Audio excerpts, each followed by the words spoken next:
أعوذ بالله من الشيطان الرجيم.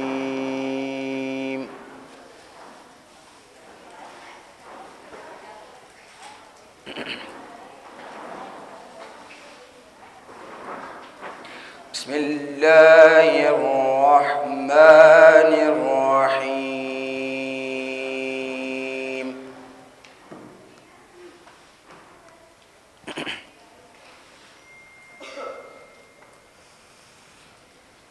قل هو الله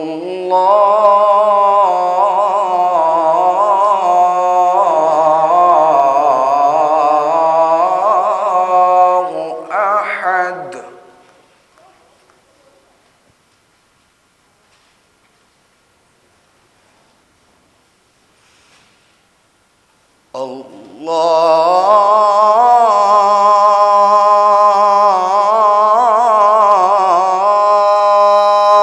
الله الصمد لم يلد ولم يولد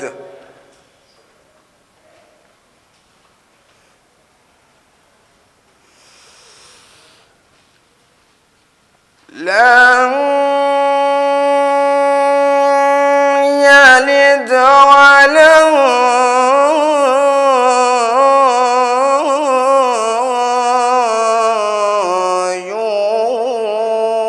يولد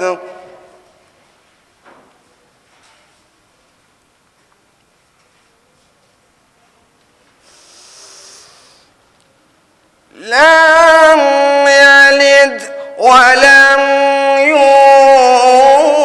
يولد.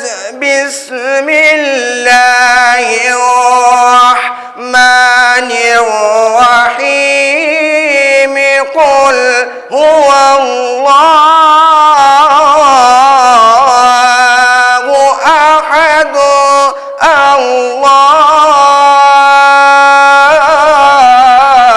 الله الصمد لم يلد ولم يولد ولم يكن له كفوا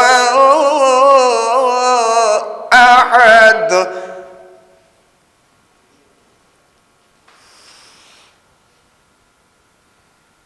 ولم يكن له كفوا أحد.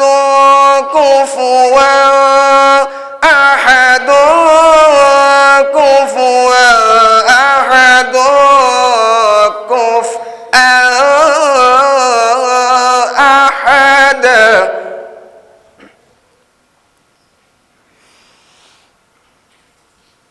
لم يلد ولم يولد ولم يكن له كفوا أحد. صدق الله العلي العظيم وصدق رسوله النبي الكريم والحمد لله رب العالمين. اللهم صل على محمد وآل محمد. الصلوات محمد وآل محمد. علی جناب مولانا استاد محترم ارشد حسین صاحب کے وہ اپنی بہترین بیان سے ہمارے دلوں کو منور فرمائیں. بر محمد وآل محمد سے استقبال کرے آپ حضرات. انہ خیر ناصر و معین وصلی اللہ علی محمد وآلہ الطیبین الطاہرین. اللہم صل علی محمد وآل محمد وعجل فرجہم. ابھی سورہ توحید کی تلاوت آپ کے سامنے کی جا رہی تھی، اور جس کو سورہ اخلاص بھی کہتے ہیں اور سورہ قل هو اللہ. یہ چار سورے جو ہیں قل سے شروع ہوتے ہیں. قل یا ایھا الکافرون، قل هو اللہ احد، قل اعوذ برب الفلق اور قل اعوذ برب الناس. جو آخر کے دو سورے ہیں قل اعوذ برب الفلق اور قل اعوذ برب الناس، ان دونوں کو معوذتین کہا جاتا ہے. یہ معوذتین، یہ اور نون جو آخر میں لگے ہوتے ہیں یہ تثنیہ یعنی دو کے لیے استعمال ہوتے ہیں. جیسے آپ کے کاظمین یعنی دو امام وہاں دفن ہیں، ایک موسیٰ کاظم علیہ السلام اور دوسرے امام دفن ہیں؟ محمد تقی علیہ السلام.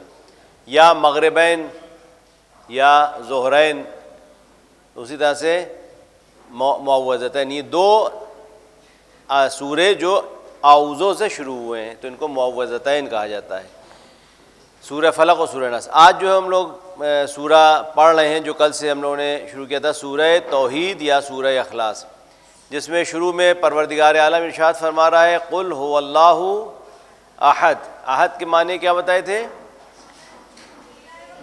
جس کا کوئی ثانی نہیں ہے. واحد کا دو تین چار ہے، لیکن احد کا کوئی ثانی نہیں ہے. دوسری چیز جو ہم نے یہاں پر عرض کی تھی اور کہ توحید کی کیا اہمیت ہے ہماری زندگی میں.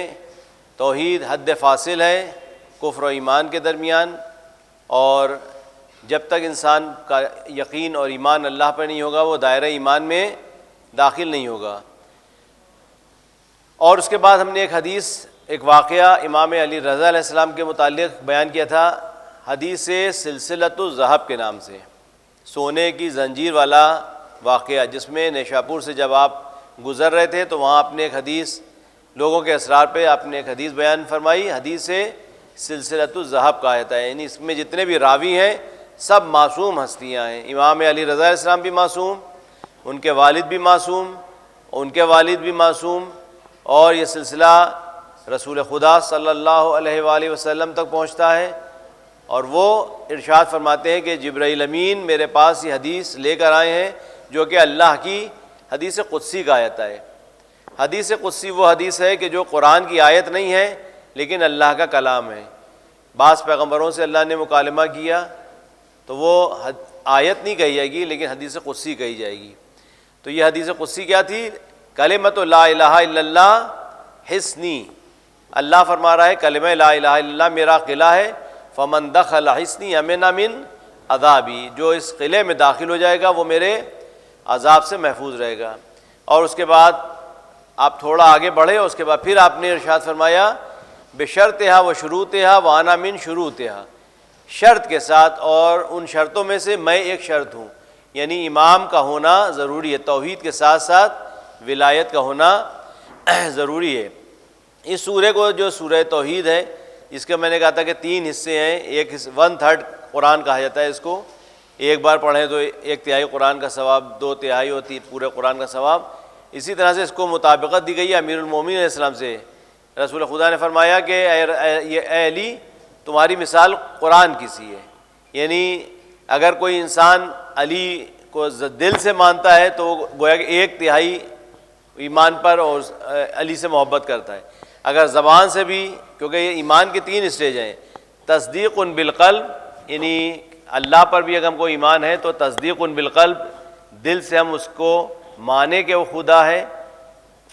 اقرار باللسان، زبان سے اقرار کریں لا الہ الا اللہ کہہ کے، اور عمل بالارکان، اور اعضاء و جوارح یعنی جسم کے اعضاء سے ہم عمل کر کے دکھائیں، یعنی جو ہمارے دل میں ایمان ہے.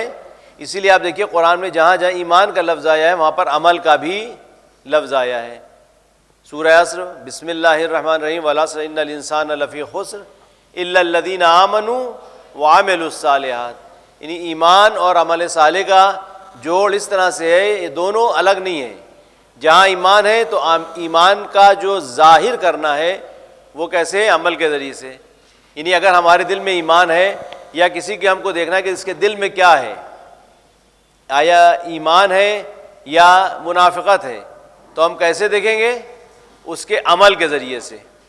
یعنی کسی کے اعمال جو ہیں، اس کی رفتار، اس کا بول چال کا انداز، اس کا لوگوں سے ملاقات کا انداز، اس کے ہاتھ پیروں کی حرکتیں، یہ سب بتا دیتی ہیں کہ اس کے دل میں کیا ہے.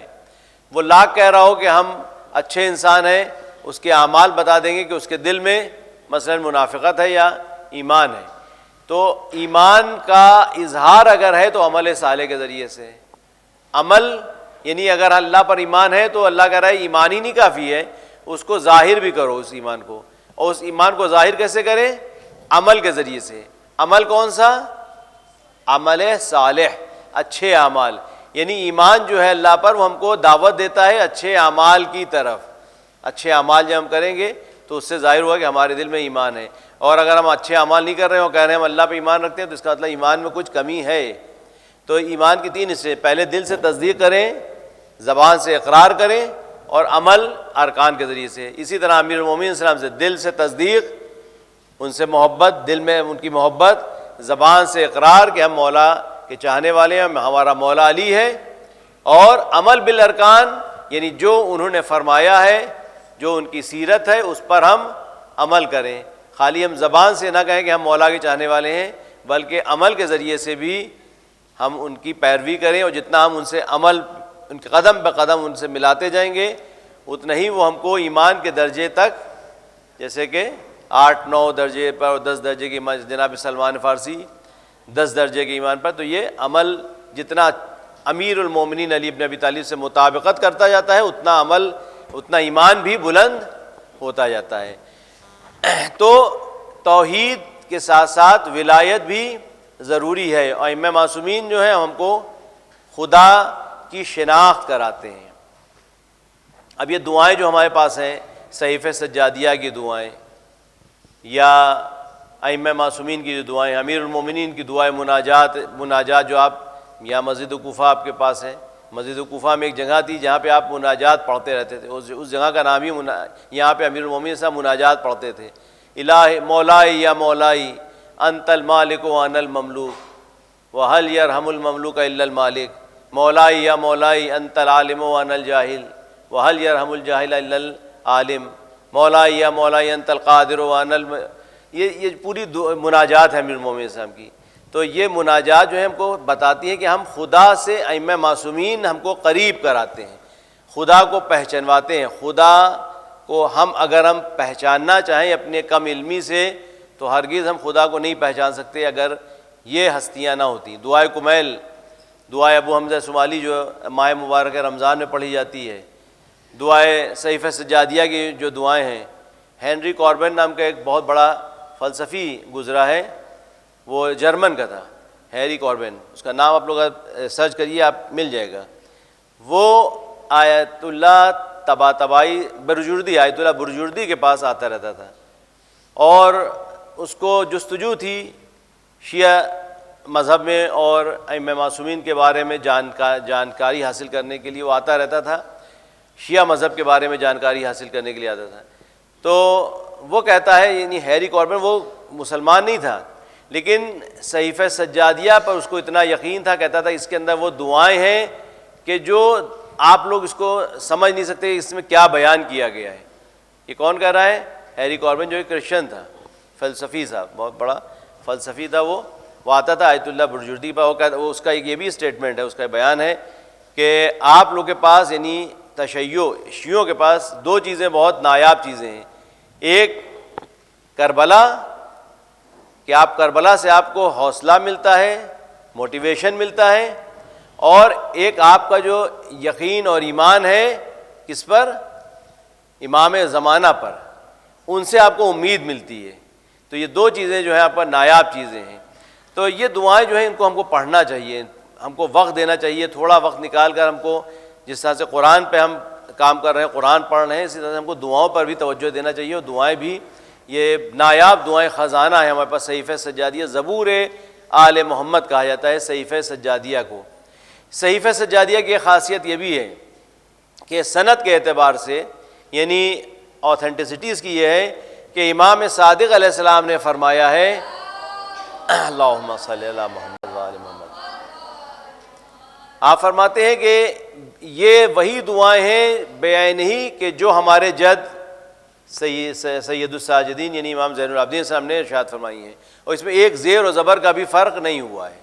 یعنی جو صحیفہ سجادیہ اس وقت ہمارے پاس ہے وہ بیان ہی وہی ہے جو چوتھے امام نے دعائیں ارشاد فرمائی تھیں، اور اس میں ایک زیر و زبر کا بھی فرق نہیں ہوا ہے۔ تو یہ نایاب تحفہ ہمارے پاس ہے، امام معصومین کا اماموں نے ہم کو دیا ہے۔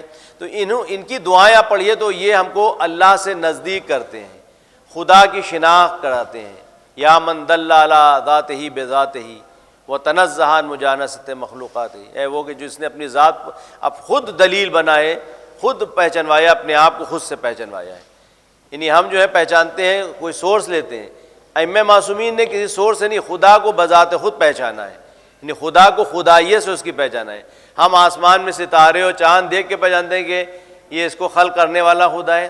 وہ کہے وہ جو ہے وہ ڈائریکٹ بغیر واسطے کے خدا کو پہچانا، اور وہ ہم کو پہچانوائیں. ظاہر سی بات ہے جس نے خدا کو خدا سے پہچانا ہو تو وہ ہم کو خدا کو پہچانوا سکتا ہے بہتر طریقے سے.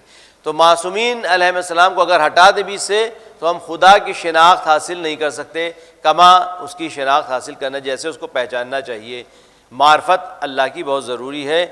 یہ جو ہے دوسرا پوائنٹ تھا. اچھا، ایک پوائنٹ یہ ہے کہ اللہ کی یکتائی کی دلائل کیا ہے، یعنی اس کی وہ ایک ہے، اس کی دلیل کیا ہے کہ اللہ ایک ہے. یہ آپ لوگ بچے اکثر تو اس میں پڑھتے ہیں دینیات میں کہ خدا ایک ہے. اگر دو خدا ہوتے تو دنیا تباہ ہو جاتی. اگر دو خدا ہوتے تو ظاہر دنیا تباہ ہو جاتی. ایک خدا کہتا ہم اس طرح سے نظام چلائیں گے، اور ایک خدا کہتا کہ ہمارا ایڈمنسٹریشن یوں رہے گا، تم آدھی دنیا پہ حکومت کرو، ہم آدھی دنیا پہ حکومت کریں. اور بھی بعد میں ہوتا ہی ہے کہ وہ کہتا ہے کہ آدھی دنیا بھی ہم کو دے دو. جو بادشاہوں کو مزاج یہ ہوتا ہے نا کہ کلکم من آدم و آدم من طین ولا یشبع ابن آدم الا بالتراب، کہ تم سب کے سب آدم سے ہو اور آدم مٹی سے بنے ہیں. انسان کا پیٹ بھر ہی نہیں سکتا سوائے مٹی کے. یعنی اس کو اگر ایک ریاست دے دی جائے تو چاہے گا دوسری ریاست مل جائے، دوسری ریاست دے دی جائے تو چاہے گا وہ والی ریاست مل جائے، دنیا پہ حکومت مل جائے تو چاہے گا چاند پہ بھی حکومت کر لیں، چاند کی حکومت مل جائے. ہوس جو ہے انسان کی وہ مٹتی نہیں ہے. ایک حدیث بہت خوبصورت حدیث ہے کہ منہمان لا یشبعان، طالب العلم و طالب المال. دو لوگ ایسے ہیں کہ جن کا پیٹ کبھی نہیں بھر سکتا. دو لوگ ایسے ہیں کہ جن کا پیٹ کبھی نہیں بھر سکتا. ایک طالب علم کا جو علم کا بھوکا ہے، علم تلاش کر رہا ہے، علم کو حاصل کرنا چاہتا ہے، تو جو علم کا ذائقہ چکھ لیتا ہے اور جس کو علم کی طلب ہو جاتی ہے تو اس کا پیٹ کبھی نہیں بھر سکتا. اور دوسرا جو طالب المال، جو دنیا کی جس کے اندر ہوس ہے، تو جو دنیا کی ہوس کرتا ہے وہ بھی اس کا پیٹ بھی کبھی نہیں بھر سکتا. تو اللہ کی یکتائیت یہ ہے کہ وہ ایک ہے، اور اگر دو خدا ہوتے تو دوسرا خدا اپنا پیغمبر بھیجتا. جیسے کہ ہمارے خدا نے 1,24,000 پیغمبروں کو بھیجا ہدایت کے لیے. اگر وہ پیغمبر نہ آتے تو ہم خدا کو کیسے پہچانتے؟ ہر پیغمبر کا جو سلوگن تھا یا ان کا کلمہ جو ان کو دعوت تھی وہ کیا تھا؟ لا الہ الا اللہ. یعنی جناب آدم سے لے کے پہلا بشر جو زمین پر اترا وہ کون ہے؟ جناب آدم علیہ السلام. آدم علیہ السلام سے لے کے ختمی مرتبہ تک سب تمام پیغمبروں کا ایک ہی دعوت نامہ تھا کہ اللہ ایک ہے. تو سب نے دعوت دی اللہ ایک کی طرف، خدا یہ وحدہ لا شریک کی طرف. تو اللہ جو ہے وہ سب کی پیغمبر اللہ نے بھیجے. اگر دو خدا ہوتے تو دوسرا خدا اپنے پیغمبروں کو بھیجتا، جبکہ دوسرے پیغمبروں کو ہم نہیں دیکھتے. صرف اللہ نے بھیجے پیغمبر 1,24,000، جن میں سے کچھ کا ذکر قرآن میں آیا ہے. بعض پیغمبروں کا ذکر قرآن میں ہے اور بعض پیغمبروں کا ذکر دعاؤں میں مل جاتا ہے. جیسے داؤد جو رجب کے مہینے میں عمل داؤد کیے تھے، اس میں جو دعا ہے جو داؤد کو تعلیم کی تھی امام نے، اس میں کچھ پیغمبروں کا ذکر ملتا ہے. تو 1,24,000 پیغمبر اللہ نے بھیجے. تو ایک تو یہ دلیل ہے کہ اگر دو خدا ہوتے تو دوسرا خدا اپنے پیغمبروں کو بھیجتا.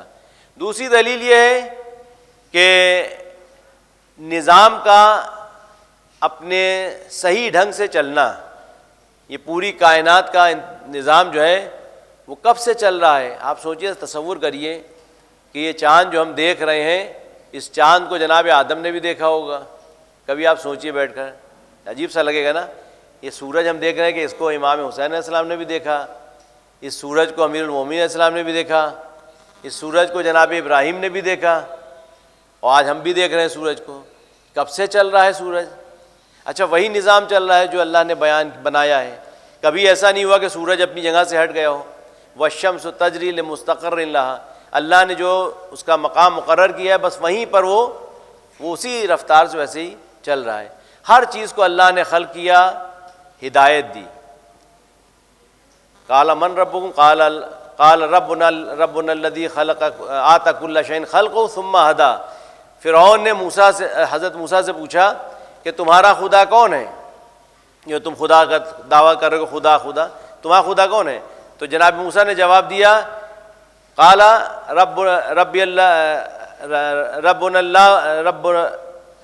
ربنا اللہ الذی آتا کل شیء خلقہ ثم ہدی. میرا رب وہ ہے کہ جس نے ہر شے کو اس کی خلقت عطا کی اور اس کے بعد اس کو ہدایت دی. یعنی ایک چیز بنا دی، جیسے ہم لوگ بناتے نہیں ہیں، کوئی کمپنی کوئی چیز بنا دی، کمپیوٹر بنا دیا کسی نے بنا دیا، اور اس کے بعد اس کے اندر وہ سسٹم بنا دیا کہ اس کو اس طرح سے آپریٹ کرنا ہے. خدا نے ہر چیز کو بنا کر اس کو ہدایت دے دی کہ تم کو اس طرح سے چلنا ہے. سورج بنا دیا کہ اب تم کو اس مدار پر گھومنا ہے. چاند کو بنا دیا تم کو اس مدار پر، اس آربٹ پر گھومنا ہے. دنیا کو بنایا تم کو اس طرح چلنا ہے. پانی کو اس طرح سے بہایا، ہوا کو اس طرح چلایا.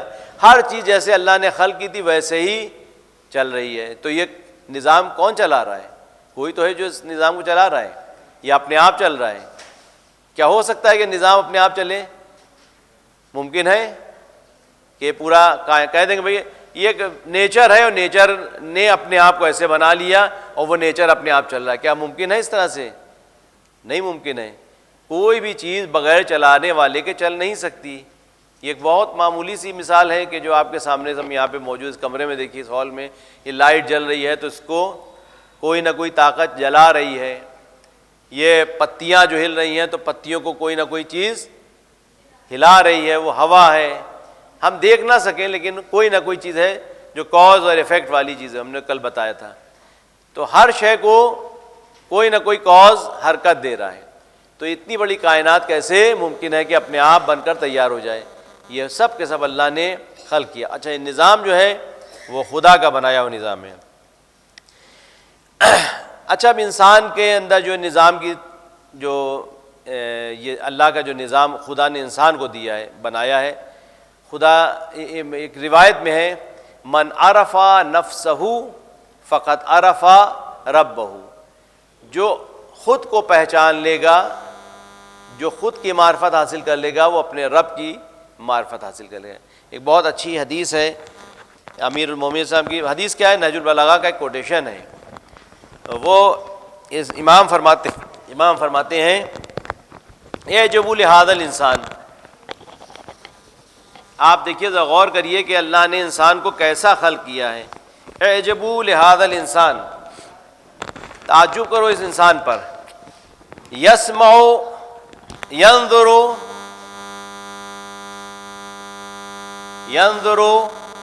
بشہم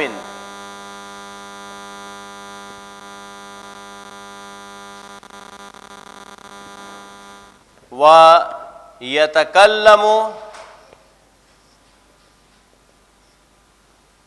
بلحم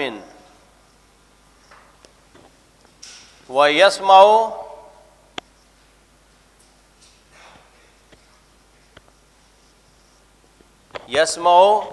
بعظم. دیکھیے بہت لاجواب یہ جس بات کی طرف مولا ہم کو متوجہ کرنا چاہ رہے ہیں. یہ 1400 برس پہلے، اور امام فرمانے کہ اعجبوا لہذا الانسان، تعجب کرو اس انسان کی خلقت کے اوپر. ینظر بشہم، یہ چربی سے دیکھتا ہے. چربی کیا ہے؟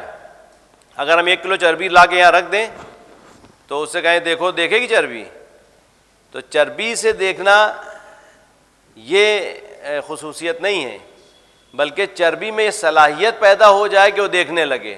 ورنہ ہم یہاں پہ 2 کلو 10 کلو چربی لا کے رکھ دیں، نہیں دیکھے گی. یہ صلاحیت کس نے دی کہ اس چربی میں دیکھنے کی طاقت آ گئی. تو یہ خدا نے اس کے اندر یہ طاقت پیدا کی، چربی میں دیکھنے کی صلاحیت. یتکلم بلحم، بولتا ہے گوشت سے. یتکلم بلحم، گوشت سے بولتا ہے. یہ زبان کیا ہے؟ یہ گوشت کا ٹکڑا ہے. لیکن اس کے دیکھیے آپ کمالات دیکھیے، کوئی عربی بول رہا ہے، کوئی ہندی بول رہا ہے، کوئی فارسی بول رہا ہے، کوئی انگلش بول رہا ہے. مختلف زبانیں، مختلف لہجے، مختلف طرح سے ایک ایک قدم پہ جو ہے لہجے بدل جاتے ہیں. اور اسی لیے اللہ کہہ رہا ہے کہ وَمِنْ آیَاتِهِ، اللہ کی نشانیوں میں سے ہے کہ ہماری زبانوں کا اختلاف، ہمارے رنگوں کا اختلاف، یہ اللہ کی نشانیوں میں سے ہے. اس سے ہم جانے کہ خدا ہے کہ جس نے انسان کو پیدا کیا ہے، زبانیں مختلف ہیں لوگوں کی، تو یہ ایک گوشت کا ٹکڑا بول رہا ہے، تو کیا گوشت میں صلاحیت ہے کہ گوشت بولے؟ گوشت کی باخصوصیت نہیں ہے، اس گوشت کے اندر صلاحیت اللہ نے پیدا کی کہ وہ بول سکتا ہے. تو اب اس پہ تعجب کرو، گوشت کے اوپر تعجب نہ کرو، بلکہ گوشت کے اندر بولنے کی صلاحیت جو پیدا کی ہے اس سے ہم کو معلوم ہوتا ہے کہ خدا ہے جس نے گوشت کے اندر بولنے کی صلاحیت پیدا کر دی ہے نا. وَيَسْمَعُ بِعَظْمٍ، اور ہڈی سے سنتا ہے. اب یہ تو آپ انکشاف ہوا ہے، 1400 برس پہلے تو انسان ہی سمجھتا تھا کان سے سنتے ہیں ہم لوگ، سنتے تو کان ہی سے ہیں، لیکن کان کے اندر ہڈی ہے جو اس سے سنتا ہے انسان. یہ مولا فرما رہے ہیں کہ یسمعُ بعظم. تو یہ نظام کس نے خلق کیا ہے؟ اللہ کا بنایا وہ نظام اعتدال ہے ہر چیز میں. دیکھیے ہر چیز میں اللہ نے اعتدال یعنی بیلنس رکھا ہے. یہ اس کے بنائے ہوئے نظام کی خصوصیت ہے کہ کوئی انبیلنس نہیں ہے، ہر چیز بیلنس ہے. اگر دنیا اپنے مدار سے، اپنے آربٹ سے ذرا سا بھی کھسک جائے ادھر سے ادھر تو کیا ہوگا؟ قیامت برپا ہو جائے گی. اگر سورج نزدیک آ جائے یا دور چلا جائے، یا مثال کے طور پر جو انسان کے اندر جو اس نے رکھا خون رکھا ہے، مثلا خون کے اندر بیلنس ہے، اس مقدار میں اتنا اس کے اندر جو اس کے عناصر موجود ہیں اتنے رہیں گے.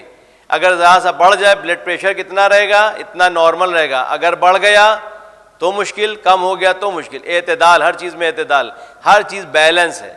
اسی لیے اللہ ہم سے بھی چاہتا ہے کہ ہم ہر چیز کو بیلنس کر کے چلیں، نہ زیادہ، فارسی کی مثال ہے نہ بین شوری شور نہ بی نمکی. کھانا جو ہے اگر کھانے میں نمک زیادہ ڈال دیے تو نہ کھایا جائے گا، اگر نہ ڈالیں تو بھی نہیں کھایا جائے گا. اتنا ڈالو کہ جو معتدل ہو، جو کھا سکیں، جتنا ہم کو پسند ہے اپنے مزاج کے اعتبار سے. تو اگر زیادہ ہو جائے کوئی چیز تب بھی نقصان دہ، کم ہو جائے تو نقصان دہ. بیلنس رہے گا تو صحیح رہے گا. تو ہر چیز میں ہم کو بھی اعتدال رکھنا چاہیے. یہاں تک کہ عبادت میں بھی ہم کو اعتدال رکھنا چاہیے. یہ نہیں کہ ہم عبادت کرنے جوش میں اور عبادتیں کرتے چلے جا رہے ہیں. روزانہ ہم ایک پورا قرآن ختم کیے دے رہے ہیں. قرآن ختم کرنا کوئی کمال کی بات نہیں ہے، اچھی بات ہے پڑھیں، لیکن قرآن کو سمجھ سمجھ کر پڑھیں. عبادت میں بھی اعتدال ہونا چاہیے، کھانے پینے میں اعتدال ہونا چاہیے، ہر چیز میں اعتدال ہونا چاہیے. ہمارے ائمہ معصومین عبادت بھی کرتے تھے، کاروبار بھی کرتے تھے، اور گھر میں بھی دیکھتے تھے، گھر والوں سے بھی ان کا جو گھر کے جو ذمہ داریاں تھیں وہ بھی نبھاتے تھے، باہر جو ذمہ داریاں تھیں وہ بھی نبھاتے تھے. ایسا نہیں تھا کہ وہ صرف مصلی میں بیٹھ کر عبادت کرتے رہتے تھے، بلکہ ہر کام کرتے تھے اعتدال کے ساتھ. ہر چیز کو وَآتِ كُلَّ ذِي حَقٍّ حق، ہر حقدار کو اس کا حق دیا جائے. تو یہ نظام عدل ہے. اللہ کا یہ نظام بتا رہا ہے کہ اللہ ہے. یہ کائنات کا نظام، اور ہم لوگ اپنے اندر دیکھیں کہ ہر چیز کو اللہ نے نظم کے ساتھ پیدا کیا ہے. تو یہ پورا نظام جو چل رہا ہے، جتنی حرکتیں قلب ہمارے اندر رکھی ہیں اتنی ہمیں یہ اللہ کا نظام عطا کیا ہوا ہے. اس سے ہم کو معلوم ہوتا ہے کہ خدا ہے کہ جس نے اتنا بہترین نظام بنایا ہے. تو دوسری دلیل یہ ہو گئی کہ اگر خدا ہوتا، دوسرا خدا ہوتا تو اپنا پیغمبر بھیجتا. اور دوسرا یہ کہ یہ نظام کائنات بتا رہا ہے کہ اگر دو خدا ہوتے تو نظام درہم بھرم ہو جاتا اور رہنے لائق نہ رہ جاتی دنیا، سب فساد برپا ہو جاتا ہے. اچھا اب آئیے امیر المومنین کا ایک واقعہ آپ کے سامنے پیش کرتے ہیں کہ ہم امیر المومنین سے درس لیتے ہیں اور امام معصومین سے سبق لیتے ہیں کہ خدا ہے اور خدا کے لیے ہی ان کا وجود تھا، خدا کے لیے ہی وہ زندگی بسر کرتے تھے. امیر المومنین جنگ صفین کا واقعہ ہے. نماز کا وقت آ گیا، آپ نے مصلی عبادت پہ کھڑے ہوئے نماز پڑھنے لگے. تو لوگوں نے ان کے ساتھ جو تھے وہ کہنے لگے مولا یہ نماز کا وقت نہیں ہے، جنگ ہو رہی ہے، یہ جنگ میں آپ جو ہے نماز کا مصلی بچھائیں. امام نے فرمایا کہ ہم اسی نماز کے لیے تو جنگ لڑ رہے ہیں، اسی اللہ کی وحدانیت کے لیے، اللہ کے لیے تو ہم جنگ لڑ رہے ہیں. تو امام نے ہم کو یہ سبق دیا کہ ہم اپنی زندگی میں خدا کو یعنی اللہ کے وجود کو اپنی زندگی میں بسا لیں. ہمارا جو کام ہو وہ اللہ کے لیے، ہم جی رہے ہیں تو اللہ کے لیے. ہمارے ہر کام میں للہیت پائی جانا چاہیے. عبادت یہی ہے کہ ہم ہر کام عبادت یعنی اگر نیت کر کے کریں، ہم نے اس دن بتایا تھا کہ ہم قربتاً اللہ کے ساتھ کریں تو ہمارا ہر کام عبادت میں بدل جائے گا. اگر ہم کھا بھی رہے ہیں، کھانا بھی کھا رہے ہیں، ماہ مبارک رمضان جب شروع ہوا تھا اس کے پہلے حضور کا جو خطبہ ہے اس میں آپ نے فرمایا کہ تمہارا اس میں سونا عبادت ہے، تمہارا سانس لینا عبادت ہے، انفاسکم فیہ تسبیح، کہ سانس جو ہم لیتے ہیں ماہ مبارک رمضان میں یہ تسبیح کا کام کرتے ہیں، اگر ہم سوتے ہیں تو یہ بھی عبادت ہے، یعنی ہمارا ہر کام عبادت میں بدلتا جاتا ہے، کیونکہ ہم اللہ کے لیے روزہ رکھ رہے ہیں تو اللہ نے ہمارے لیے یہ انتظام کیا کہ تم ہمارے لیے روزہ رکھ رہے ہو تو ہم تمہارے ہر عمل کو، تمہارے ہر حرکت کو، تم سو گے تو وہ بھی عبادت کر رہے ہو، پڑھ رہے ہو تو وہ بھی عبادت کر رہے ہو، سانس لے رہے ہو تو وہ بھی عبادت کر رہے ہو۔ تو ہمیں اپنے زندگی میں کوشش کریں کہ ہمارا ہر کام میں خدا شامل ہو، یعنی ہم جو کام کریں وہ خدا کو حاضر ناظر رکھیں کہ میرا خدا اس سے راضی ہے نہیں۔ اگر یہ ہم اپنے آپ سے پوچھیں، کوئی بھی کام کرتے ہوئے پوچھیں کہ یہ جو کام ہم کر رہے ہیں کیا خدا اس سے راضی ہے یا نہیں ہے، اور اگر نہ بھی پوچھیں تب بھی ہمارا کانشیس، ہمارا ضمیر یہ کہتا ہے کہ نہیں یہ نہ کرو، یہ کرو، یہ نہ کرو، ہے نا، یہ فطرت انسان کی، نیچر انسان کا ہے۔ اگر کوئی بھی ہم کام کرتے ہیں تو فوراً اندر سے ایک آواز آتی ہے یہ نہ کرو، یہ کرو، اور بات ہے انسان اوائڈ کر جاؤ، چھوڑ دے، وہ کہتے ہیں ہم کریں گے کام، وہ ضد پہ آ جائے۔ انسان کے اندر جو ایک نفس ہوتا ہے، نفس لوامہ، ایک ہے نفس امارہ۔ نفس لوامہ وہ ہے کہ جو انسان کو ملامت کرتا رہتا ہے، اگر کوئی غلط کام ہم نے کیا تو وہ ملامت کرتا ہے، کیوں کیا تم نے ایسا غلط، پہلے تو وہ روکتا ہے کہ نہ کرو، اور اگر کر لیا تو پھر وہ ملامت کرتا ہے کہ توبہ کرو، یہ غلط کام کیا، پشیمانی ہوتی ہے انسان کو۔ دھیرے دھیرے جب انسان وہ گناہ پر اصرار کرتا ہے، کنٹینیو اس گناہ کو کرنے لگتا ہے یا اس کام کو کرنے لگتا ہے، تو جو نفس لوامہ ہوتا ہے وہ مر جاتا ہے، پھر انسان کے اندر وہ احساس ختم ہو جاتا ہے کہ وہ برائی نہیں رہ جاتی، تو اس لیے نفس امارہ جو ہے وہ بھی غالب آ جاتا ہے، جو برائی کی طرف لے جاتا ہے۔ نفس امارہ اور نفس لوامہ شاید آپ نے دیکھا ہوگا، کارٹون وغیرہ جو فلم دیکھتے ہیں آپ لوگ، کارٹون فلم، اس میں ٹام اینڈ جیری وغیرہ جو فلم آتی ہے اس میں دیکھیں بچوں سے ریلیٹڈ میں بیان کرتا تھا تاکہ بچے ہم سے جڑے رہیں۔ آپ بور تو نہیں ہو رہے میری باتوں سے؟ ہاں، اگر کوئی بور ہو رہا تو بتا دیجیے گا، تھوڑا کلاس ایسا رہے کہ جس میں آپ لوگ دلچسپی رہے۔ صلوات پڑھیے پہلے تو، اللہم صلی علی محمد وعلی۔ اب اس میں دکھاتے نہیں ہے کہ ایک وہ امیج آئی اس کی، وہی چوہا جو جیری کہتے ہیں نا، اس کو جیری ہے چوہا یا بلی، اس کو جو ایک دم سے شیطان سوجا، شیطان نے اس کو کہا کہ یہ اس کو جا کے اذیت پہنچاؤ، اس کے ایک دم سے وہ امیج دوسری آئی فرشتے والی، اس کا انجل بنا، وہ اس کو وہ کہا نہیں یہ نہ کرو۔ تو یہ جو ہے انڈیکیٹ کر رہے ہیں کہ یہ نفس لوامہ، نفس امارہ، ہم یہ مثال دینا چاہ رہے ہیں آپ لوگوں کو، نفس امارہ اور نفس لوامہ کیا ہے۔ یہ جو انجیل بنا ہوا ہے نفس کون ہے؟ نفس لوامہ ہے، یعنی وہ کہہ رہا ہے نہ کرو یہ کام برا ہے، اور وہ جو ہاتھ میں وہ بھالا لیے ہوئے ہے کالے رنگ کا بھوت، وہ کیا کہہ رہا ہے یہ کام کرو، وہ ہے نفس امارہ۔ ان النفس لامارۃ بالسوء، یہ نفس امارہ جو ہم کو برائی کی طرف لے جاتا ہے۔ تو ہمارے اندر خود ایک ضمیر یہ ہے، ایک ہمارا جو ضمیر ہے وہ کہتا ہے کرو، یہ کہتا ہے وہ نہ کرو، ایک نفس ہمارا کہتا ہے کرو، ایک کہتا ہے نہ کرو۔ تو ہم کو پیروی کس کی کرنا چاہیے؟ نفس لوامہ کی۔ اگر ہم نفس لوامہ کو اوائڈ کرتے جائیں گے تو دھیرے دھیرے پھر وہ گناہ جو ہے ہمارے لیے ایک عادی بن جائے گا، اور پھر وہ کہے گا گناہ ہی نہیں ہے، ارے کوئی ارے چھوٹی سی چیز ہے۔ تو ایک حدیث ہے بہت ہلا دینے والی حدیث ہے کہ سب سے بڑا گناہ کیا ہو سکتا ہے، آپ بتائیے سب سے بڑا گناہ کیا ہے؟ احسنتم، بہت اچھا۔ اشد الذنوب ما استخف بہ صاحبہ، سب سے بڑا گناہ یہ ہے کہ ہم گناہ کو چھوٹا سمجھیں، سب سے بڑا گناہ یہ ہے کہ ہم گناہ کو چھوٹا سمجھیں، تو وہ سب سے بڑا گناہ ہے۔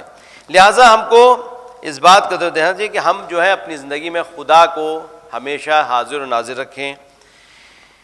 اب آئیے خدا کی ذات وحدہ لا شریک، اللہ الصمد، وہ بے نیاز ہے، وہ کسی کا محتاج نہیں ہے۔ لم یلد ولم یولد، نہ تو اس نے کسی کو جنا ہے نہ کسی کو پیدا کیا ہے۔ پیدا کرنے سے مطلب یعنی کوئی اس سے ہے نہیں کہ اس کا جز بن جائے اور وہ خدا کا بیٹا یا خدا کی نسل ہو۔ لم یلد ولم یولد، اور نہ وہ کسی سے جنا، یعنی نہ وہ اس کا کوئی باپ ہے، نہ وہ اس کو کسی نے پیدا کیا ہے کہ اس کا باپ ہو، نہ وہ کسی کا باپ ہے کہ اس کا بیٹا ہو کوئی۔ کہ یہ اللہ کا بیٹا ہے اور یہ اللہ اس کا، یہ باپ اللہ کا باپ ہے، معاذ اللہ، ایسا نہیں ہے۔ لم یلد ولم یولد ولم یکن لہ کفوا احد، اس کا کوئی کف نہیں ہے، ہمتا برابری کرنے والا نہیں ہے۔ کفو کہتے ہیں برابری کرنے کو۔ لولا علی لما کان لفاطمہ کفون، اگر علی نہ ہوتے تو فاطمہ کی برابری کرنے والی، ان سے شادی کرنے والا کوئی نہیں تھا۔ علی علیہ السلام جو تھے اگر نہ ہوتے تو فاطمہ کے برابر کوئی نہیں تھا۔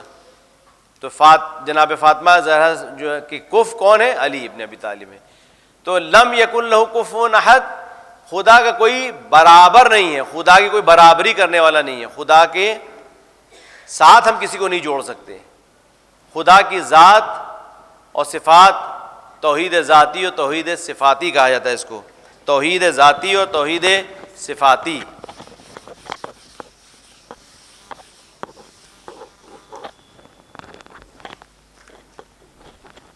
توحید ذاتی اور توحید صفاتی۔ توحید ذاتی یعنی ذات میں وہ یکتا ہے، ایک ہے، اس کا کوئی شریک نہیں ہے، خدا کا کوئی شریک نہیں ہے، خدا ایک ہے، اکیلا ہے، اس کی ذات ایک اکیلی ذات ہے۔ اور توحید صفاتی یہ ہے کہ اس کی صفات میں بھی کوئی اس کا شریک نہیں ہے، یعنی اس کا صفات کیا، یعنی کوالٹیز جو اس کی ہیں، عالم ہونا، قادر ہونا۔ نہج البلاغہ میں پہلا خطبہ جو امیر المومنین علیہ السلام کا ہے، آپ لوگ جا کے پڑھیے گا، پورا خطبہ نہ پڑھیے، شروعات کی چند لائنیں ہیں، اس میں امام کا خطبہ بہت خوبصورت انداز میں، واقعی حق ہے، میں نے کہا نا کہ ائمہ معصومین اگر نہ ہوتے تو خدا کو پہچانوانے والا کوئی نہیں تھا۔ امام کیا فرماتے ہیں کہ اول الدین معرفتہ، دین اگر ہم کہیں ہم دیندار ہیں تو ہمیں سب سے پہلا کام یہ کرنا چاہیے کہ ہم خدا کو پہچانیں۔ اول الدین معرفتہ، خدا کو پہچانیں، معرفت حاصل کریں۔ اچھا معرفت کیا ہے؟ معرفت کسے کہتے ہیں؟ ایک شخص ہے ہمارے محلے میں آ کے رہنے لگا، ہے نا، معرفت میں بتانے کہ معرفت کیا ہے۔ ایک شخص ہمارے محلے میں آ کے رہنے لگا، ہاسٹل میں مثلا پڑھنے کی غرض سے آیا ہے، ڈاکٹر ہے کوئی آیا یہاں پر پریکٹس کر رہا ہے اور آ کے ہمارے محلے میں گھر کرائے پہ لے کے رہ رہا ہے۔ مسجد میں آیا، ہم نے دیکھا کہ نئی شکل ہے، ہم نے اس سے نام پوچھا بھی تمہارا نام کیا ہے؟ کہا فلاں میرا نام مثلا علی نام ہے میرا۔ کہاں کے رہنے والے ہو؟ کہا مثلا سیتاپور کے یا کانپور کے رہنے والا ہوں۔ اچھا بھی خیر دوستی ہو گئی ہم میں۔ ابھی تک ہم صرف جان رہے ہیں کہ اس کو، اس کا نام یہ ہے، یہ فلاں شہر کے رہنے والا ہے، ٹھیک ہے۔ اب ہم اس کے ساتھ اور گھل مل گئے، تھوڑا بات چیت ہوئی اور اس کے بارے میں جاننا شروع کیا، اس اٹھنا بیٹھنا شروع ہوا، اس کے گھر آمد و رفت شروع ہوئی۔ پھر بعد میں ہم نے دیکھا کہ نماز اول وقت پڑھنے آ رہا ہے، نماز شب بھی پڑھ رہا ہے، قرآن کی تلاوت بھی کر رہا ہے، صدقہ و خیرات بھی دے رہا ہے، لوگوں کی مدد بھی کر رہا ہے، غرض بہت اچھی اچھی کوالٹی اس کے اندر موجود ہیں۔ تو ابھی تک جو ہم اس کو صرف جان رہے تھے کہ یہ اس کا نام یہ ہے، یہ اس شہر کا رہنے والا ہے، یہاں پر پریکٹس کرنے کے لیے آیا ہے، کرائے پہ رہ رہا ہے، اس مکان میں رہ رہا ہے، لیکن جب ہم اس سے قریب ہوئے تو اس کی معرفت بڑھتی جا رہی ہے ہمارے اندر، یعنی اس کو ہم پہچانتے جا رہے ہیں کہ اس کے اندر کیا کیا کوالٹیز ہیں، یہ معرفت ہے۔ یعنی جتنا ہم اس کے نزدیک جا رہے ہیں اتنا اس کی کوالٹیز ہمارے سامنے کھل کے آ رہی ہیں۔ تو یہی ہے کہ ابھی پہلے تو ہم صرف اللہ کو جانتے ہیں کہ اللہ خالق ہے، خدا رب ہے، خدا پالنے والا ہے، خدا نے بنایا ہے، لیکن جب ہم خدا سے اور نزدیک ہوں گے، دیکھیے اس لیے کہا قربتاً الی اللہ۔ قربتاً الی اللہ کے کیا معنی ہوتے ہیں؟ اللہ سے قریب ہونے کے لیے، یعنی ہم جو کام کرتے ہیں خدا سے قریب ہونے کے لیے، اللہ کی قربت، جو بھی اچھے کام ہم کرتے ہیں، ہم کبھی چوری نہیں کریں گے، چوری کرتا ہوں میں قربتاً الی اللہ کریں گے، یا جھوٹ بولتا ہوں میں قربتاً الی اللہ، نہیں ہوگا، کیونکہ ہم جب اچھے کام کریں گے اس سے ہم کو اللہ کی قربت ملے گی، برے کاموں سے اللہ کی قربت نہیں ملے گی۔ اچھے کاموں سے ہم جو اچھا کام کریں قربتاً الی اللہ، اگر آپ راستے میں پتھر ہی پڑا ہے اس کو آپ ہٹا دیے کہ قربتاً الی اللہ، تو یہ بھی آپ کے ثواب اعمال میں لکھ دیا، اعمال نامے میں لکھ دیا گا کہ اس نے ایک پتھر ہٹایا تھا قربتاً الی اللہ، یہ آپ کو اور قریب کر دے گا۔ یعنی جتنے آپ پوائنٹ بناتے جائیں گے اور اللہ سے قریب ہوتے جائیں گے۔ تو خدا سے قربت جو ہے، خدا سے نزدیکی، تو جتنا ہم خدا کو پہچانتے جائیں گے، خدا نیک کام کرتے جائیں گے، اتنا خدا اور دریچے ہمارے لیے اپنی معرفت کے کھولتا جائے گا۔ وہ کیا آیت ہے؟ لنہدینہم سبلنا الذین جاہدوا فینا لنہدینہم سبلنا، جو ہم تک پہنچنے کی کوشش کرتے ہیں تو ہم ان کے لیے کیا کرتے ہیں؟ راستے کھول دیتے ہیں. لنہدینہم سبلنا، تو ہم تک پہنچنے کے جو راستے ہیں ہم ان کے لیے کھول دیتے ہیں، یعنی کہ وہ اگر آگے بڑھتے ہیں ہم کو پہچاننے کے لیے تو ہم ان کے لیے اور راستے کھولتے جاتے ہیں، وہ اور ہم سے نزدیک ہوتے جاتے ہیں. تو قربت اللہ سے قریب ہونے کے لیے، قربت اللہ کی حاصل کرنے کے لیے. تو اب صفات جو اللہ کی ذات و صفات، تو امام فرماتے ہیں نہج البلاغہ اول الدین معرفت ہو، سب سے پہلا قدم دین کا یہ کہ اللہ کی معرفت حاصل کریں، اس کو پہچانیں. وکمال و معرفت ہی التصدیق و بہی، کمال معرفت کیا ہے؟ یعنی ہم معرفت کے ٹاپ پہ کب پہنچیں گے؟ جب ہم دل میں تصدیق کریں کہ خدا ہے، خدا کو ہم مانیں، خدا کا ہم دل میں یقین پیدا کریں. اور اس کے بعد فرماتے ہیں وکمال و تصدیق بہی نفی الصفات عنہ. کمال تصدیق کیا ہے؟ کہ ہم اس کو خدا مانیں کہ صفات کو اس سے الگ نہ کریں، یعنی نفی صفات، صفات کے انکار کریں کہ صفات اس سے الگ نہیں ہے، صفات اس کی الگ نہیں بلکہ صفات اس کی اسی میں ہے. یعنی جیسے دیکھیں مثال کے طور پہ علی، امام علی کون تھے؟ امام تھے. اور کیا ان کی خصوصیات تھیں؟ شجاع تھے اور عالم تھے، ہے نا، اور متقی تھے. یہ سب صفات یہ بندے کی صفات ہیں، بندہ پہلے اس کے بعد اس کی صفات. یا کوئی بھی آپ لے لیا اے ٹو زیڈ، کوئی بھی، جیسے ہم اپنے کو کہیں کہ ہم جب ہم آئے دنیا میں آئے تو ہم کچھ نہیں تھے، مطلب جاہل تھے بالکل. جب انسان پیدا ہوتا ہے جاہل پیدا ہوتا ہے، لیکن جب تھوڑا تھوڑا بڑا ہوا اس نے ہوش سنبھالنا شروع کیا تو اس کے بعد علم آیا، کہا گیا یہ عالم ہے. اور جب ہم پیدا ہوئے تو ہمارے پاس طاقت بھی نہیں تھی، اب جب بڑے ہوئے تو طاقت آ گئی، ہم کرسی کو بھی ہلا سکتے ہیں، میز کو بھی ہٹا سکتے ہیں، اتنی طاقت آ گئی. تو اب طاقت آ گئی تو ہم طاقتور ہو گئے. یہ طاقت ہماری بعد میں آئی. تو جتنی کوالٹیز ہماری ڈیولپ ہوتی جائیں گی بعد میں ڈیولپ ہو رہی ہیں. جب پیدا ہوئے تو ہمارے اندر کوئی کوالٹی نہیں تھی، یہ ساری کوالٹیز ہمارے اندر بعد میں ڈیولپ ہوئی ہیں. کیا خدا کے لیے بھی ہم یہ کہہ سکتے ہیں کہ پہلے خدا پیدا ہوا معاذ اللہ، اور اس کے بعد پھر وہ عالم ہوا، پھر وہ خالق ہوا، پھر وہ قادر ہوا؟ جب سے ہے وہ تب سے وہ عالم ہے. اچھا، جب سے ہے تب سے میں ایک بڑا سوال ہے کہ کسی نے پوچھا کہ مولا خدا کب سے ہے اور کب تک رہے گا؟ تو امام نے فرمایا کہ تمہارا سوال ہی غلط ہے، کیونکہ خدا کہتے ہیں نا خدا ہمیشہ سے ہے، ہمیشہ رہے گا. خدا کب سے ہے، کب اور کہاں؟ یہ کب بنا؟ جب یہ دنیا بنی، آسمان بنا، زمانہ بنا، زمان و مکان، جب مکان بنا اور زمان بنا تب یہ زمان و مکان وجود میں آئے. ورنہ جب دنیا اور آسمان اور زمین کچھ نہیں تھا تب بھی خدا تھا. تو ہمیشہ سے وہ ہمیشہ رہے گا، تو اس کی صفات بھی ہمیشہ سے ہیں، ہمیشہ رہیں گی. یہ نہیں کہ خدا جو ہے اس کی صفت العلم جو ہے وہ بعد میں اس کے اندر کریٹ ہوئی، پیدا ہوئی ہو، طاقت بعد میں اس کے آئی ہو. نہیں، امام فرماتے ہیں ذات و صفات کو الگ نہ کرو، صفات کو جدا نہ کرو، صفات اس کی ایک ہے، کیونکہ ہر صفت اپنے موصوف سے الگ ہے. موصوف یعنی جس کی آپ کوالٹی بیان کر رہے ہیں، اور ہر موصوف اپنی صفت سے جدا ہے. اگر ہم خدا کو عالم خدا الگ مان لیں گے، قدرت مند خدا الگ مان لیں گے، دانشور خدا الگ مان لیں گے تو کیا ہوگا؟ ہم کہیں گے وہ عالم خدا ہے، وہ طاقتور خدا ہے، وہ خالق خدا ہے، وہ فلاں والا خدا ہے، وہ والا خدا ہے، کئی خدا ہو جائیں گے. اور امام فرماتے ہیں جب کئی خدا ہو جائیں گے تو پھر آپ کو کنفیوز ہو جائیں گے کہ اس میں حقیقت میں کون سا خدا ہے. کئی ایک آئینے آپ لگائیے کمرے کے اندر اور اس کے اندر آپ دیکھیں گے کہ آپ ہر طرف موجود ہیں، یہ بھی، تو آپ کا جو آئینے والے دیکھ کے کنفیوز ہے کہ آپ ہیں کہاں. تو خدا ایسا نہیں ہے کہ وہ ہر آئینے میں الگ الگ جلوے دکھا رہا ہے، بلکہ اس کی ذات اور صفات ایک ہیں. یعنی عالم بھی وہی ہے ذات اور وہ خالق بھی ہے، وہ ساری صفات اس کی. اس نہج البلاغہ اس خطبے کو آپ شروعات کا خطبہ ہے، اس کو وقت نکلے تو انشاءاللہ یا شبوں میں پڑھیے گا، اس وقت آپ کے پاس وقت زیادہ رہے گا تو آپ اس کو پڑھیے گا کہ امام نے کس طرح سے ڈسکرائب کیا ہے خدا کے وجود کو. بہترین طریقے سے امام نے توحید کو پہچنوایا ہے. اس میں ایک صلوات پڑھیں محمد و آل محمد کا. اللہم صلی اللہ محمد و آل محمد. وقت ہے ہمارے پاس؟ ابھی نہیں ہے آگا جی، 5 منٹ ہے. اچھا، اس سورہ توحید کے پیغامات کیا ہیں؟ یعنی ہم کو اس میں کیا بتایا جا رہا ہے، کیا ہم سے مانگا جا رہا ہے؟